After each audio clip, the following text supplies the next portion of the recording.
Jay, what's up, brother? How we doing? What's up, brother? Thank you so much for all you're doing. I love the show. Man, I am grateful for you, number one. Thanks for letting me know that. Sometimes I just talk to folks on the radio, and then James and Kelly put this on the internet, and I really don't understand how all that works. And so I appreciate hearing from real people. Thanks, man. So how can I help you this morning? All right, man. So here's the deal. I'm sad, or what I'm calling about a seasonal affective disorder. I come up against this every year. Yeah.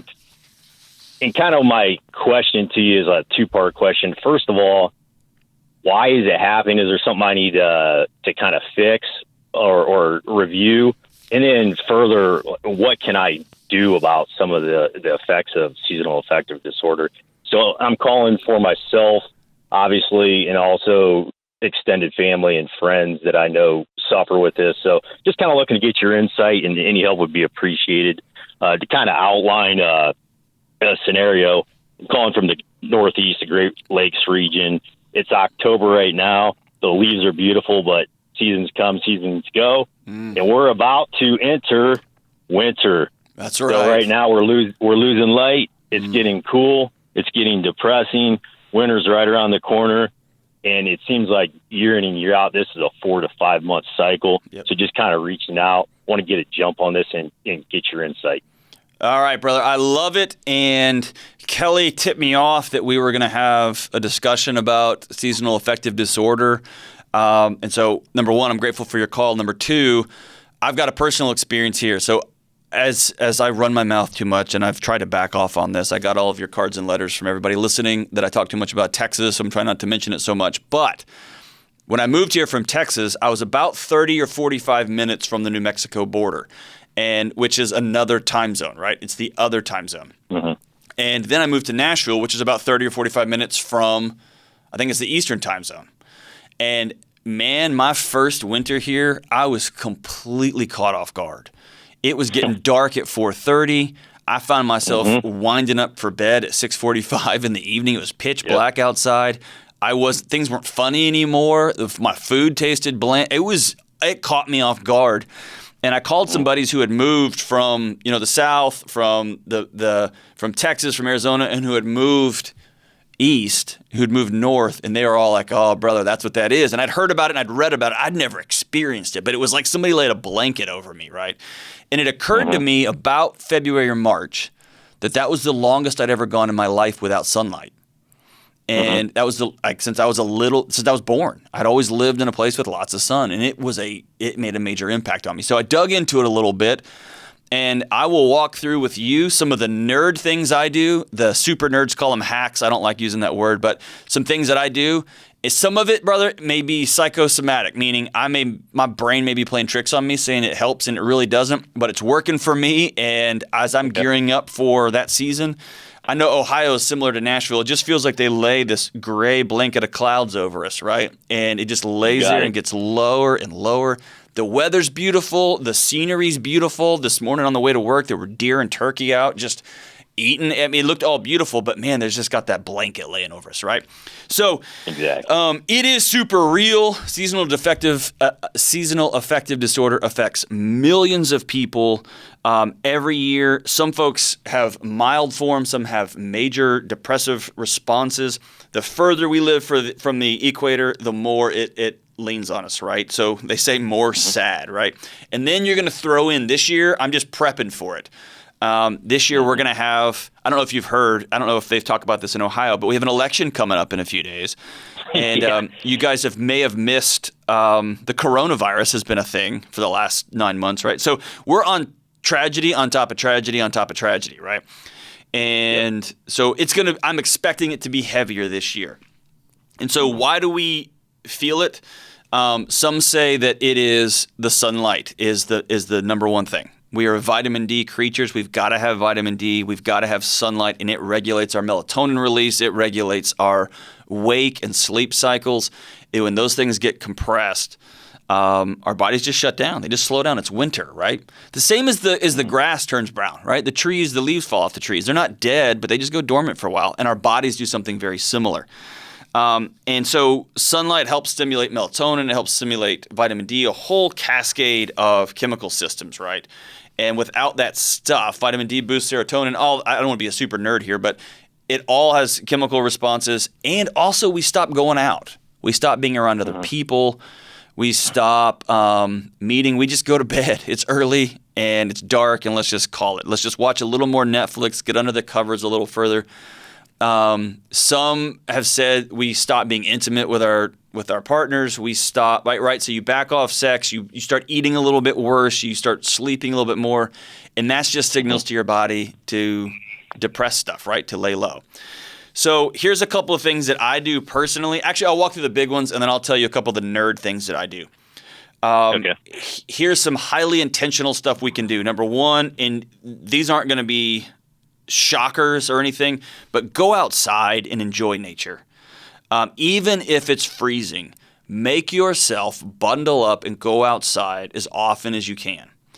I am a big believer in there's no bad weather, there's just wrong clothes. And so if it's freezing and it's snowing and it's raining, me and my kids are playing outside. And we are running around being silly, and it may be so cold that we are chitter-chattering, but we're going outside. We're going to continue to be connected with one another, and we're going to continue to go outside. Even if it's just 15 minutes, 10 minutes, 15 minutes, go outside, right? The second thing is this is me being vulnerable here with you and the 17 listeners of this podcast. I put human connection on my calendar.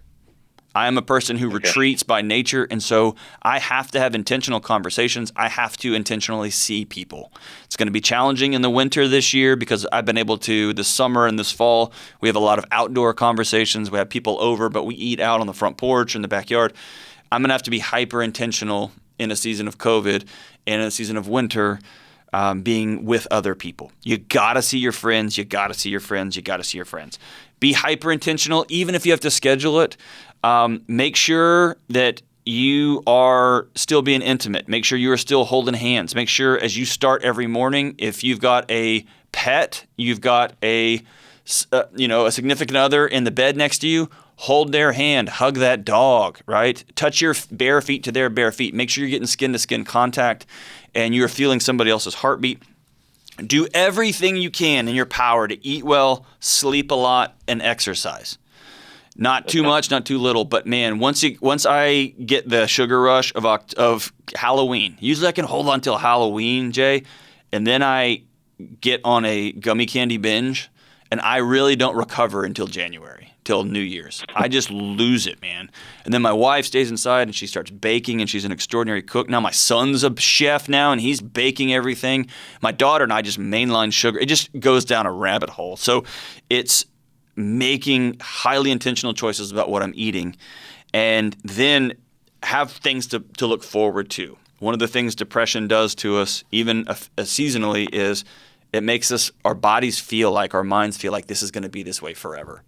And so plan something for early March, plan something for when the like a vacation, a get out of town, even a small camping trip, but put some things on the calendar that we can look forward to. Now, here's a couple of nerd things, and I've hinted at this a little bit.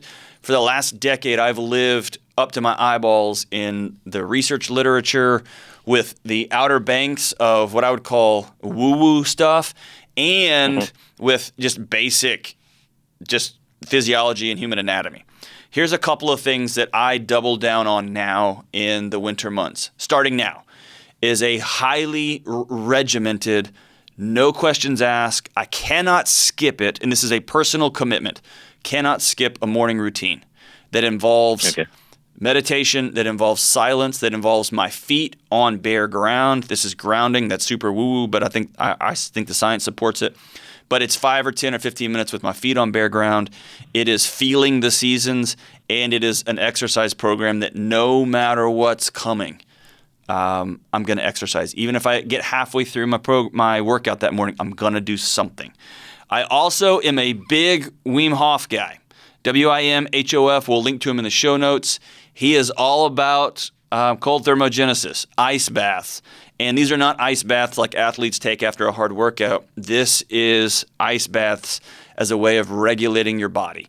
And I won't get into the science here, but I have a a tub that I bought from a outdoor farm supply store, and it's a metal tub that I fill with water and sits outside in the winter, and it usually has ice in it, floating in it, or it's frozen over, and I get in there from 3 to 6 to 10 minutes sometimes every morning. Every morning, sometimes in the evening. And it is unbearable, and it is brutal, and it is beautiful. And so it is called cold thermogenesis. Wim Hof, he's awesome. The last thing here, I'll talk through this for the podcast, but I will show it for the YouTube. I don't get paid for any of these things. Thorne and Keon, those are the two supplement companies that I trust. I overdo it probably on vitamin D, K2. I've got it here. This is what I take regularly. I take a lot of it. The research on vitamin D and COVID, the research on vitamin D and seasonal defective disorder and hormone regulation and all the different biomechanisms. Vitamin D regulates a lot, and so does K2, and so does magnesium. So I take a lot of that stuff. And here's one of my nerd gadgets that I love. It's called the Human Charger by Valky. It's obnoxiously expensive, but you put it in your ears, and it actually shines a bright light into your ear. It's an LED light. When I show friends and family, they roll their eyes and say, that money would have been better if you had set it on fire. I love this thing. I think it works. I use it every morning on the way to work. Nice. It cycles through 2 or 3. It's called the Human Charger. You can look it up on the internet. So we'll link to it in the show notes. I love that thing too. But it's about bright lights. And so when you wake up in the morning, turning as bright of lights on as you can. I've heard the investments in the SAD bulbs, they call them, are worth it. They're good. And so being intentional about making sure you're around a lot of bright light, the right kind of light, and letting your natural biorhythms work even when the sun is down. Here's one final thing. You've heard me say this on the podcast often, and I'll continue to say it. We try as people for the last 100 years to power through nature. We have tried to hit the gas and turbocharge and jet propulse our way as though nature didn't know what she was doing. We've tried to I'm going to get into it here. We've tried to out-farm Mother Nature by just beating the soil to death. We've tried to outgrow animals beyond Mother Nature. We've just lost our minds. We thought we won. And Mother Nature is proving, as she always does, that she knows what she's doing, that she's in control, and there is an ebb and flow to the world. One of the things we can do in the winter months is just slow down. Just slow down. And that's hard for us, right? But we have to remember that up until about 60 years ago, you couldn't get apples in the grocery store in February because it was winter and apples weren't growing. And we could not just get sunshine all of the time.